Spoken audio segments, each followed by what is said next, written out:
Stand. A pillar or a column helps hold a structure. It cannot fulfill purpose in a horizontal position. I have been mandated to help you stand in 2022. See thou a man diligent in his business. He shall stand before kings. He shall not stand before mean men. Proverbs 22:29.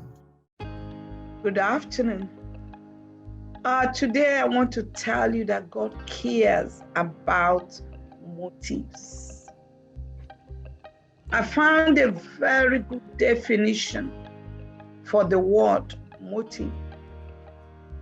J. Hampton Catley said, "A motive is an emotion, desire, a felt need, or an impulse of some kind that impels a person to action or to a certain pursuit."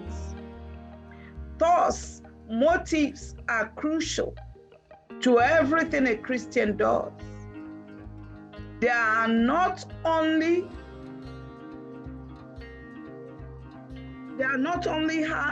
only have temporary repercussions, but God's promises of future and eternal rewards are related to both faithfulness on the job and the motive. So I'm saying this to say, it's not just about your actions. Actions are outward, but it's also about your motive. There's a God that searches the heart. There's a God that sees the inside.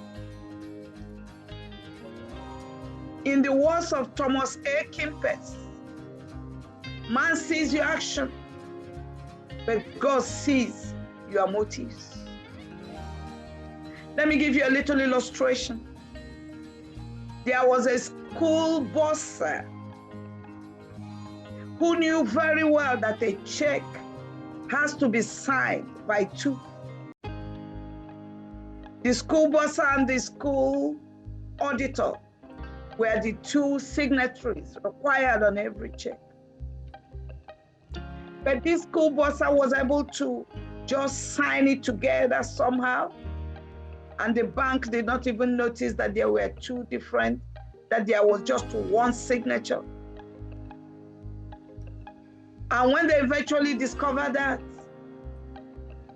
this bursar was prosecuted for forgery, deceit, and theft. In the court of law, the first charge was thrown out because he signed his own signature, so it was not forgery.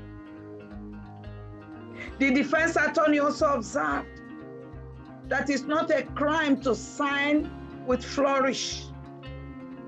He just signed with flourish. The second charge was also dismissed. The defense made the case that the action could be there, but that the intention was not there. So it couldn't have been a deceit. Then finally, they discovered that all the money that were withdrawn, that they were accounted for. So they also agreed that it was nothing like theft. They ended up throwing out all the three: forgery, deceit, theft. But the truth is, only God knew what the intention was. So I encourage you today, as a Christian, you should be living above what people are thinking, because there's a God that searches the heart. Proverbs 16:2 says, "All the ways of a man are clean in his own eye, but the Lord weighs the motives." Can I tell you that the motive is more important to God than your action? Why do you do what you do? You are giving so that people will clap for you. You are giving so that they'll think you are a philanthropist. But you could also be giving from a place of gratitude to God. You could also be giving because you want to fund the end time evangelism. What God will bless is actually the motive, not necessarily what you're doing. I just want to ask you, do your best to purify your motive. Make sure you are dancing to the audience of one man. Make sure that what you are doing it and your motives are pure. That God will see it and you will not lose your blessings. I wish you the best. Subscribe to our Wednesday's 5-minute weekly motivational session with Apostle Dr. Patience Oti.